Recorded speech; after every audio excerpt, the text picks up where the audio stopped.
चाणावाला में बरसों से चली आ रही देरीना दुश्मनी खुश असलूबी से सुलह और दोस्ती में तब्दील हो गई। ये सुलह जिले सदर व कन्वीनियर पाकिस्तान मुस्लिम लीग नून मंडी बहाउद्दीन चौधरी मुशाहिद रजा गुजर आफ चिलियांवाला की खसूसी कोशिशों से मुमकिन हुई, जिन्होंने चाणावाला के चौधरी शफकत अब्बास गुजर और गुलाम हुसैन गुजर ग्रुप ऑफ रणधीर के दरमियान मौजूद इख्तलाफात को खुशगवार माहौल में ख़त्म करवा दिया। इस मौके पर जिन मुआज़िज़ शख्सियात ने मसालिहती अमल में अहम किरदार अदा किया, उनमें चौधरी मुशाहिद रजा गुजर,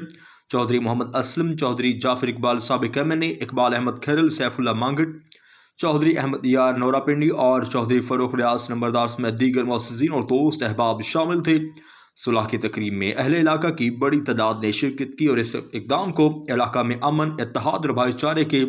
फ़रोग़ के लिए एक मस्बत और खुश आइंद कदम करार दिया।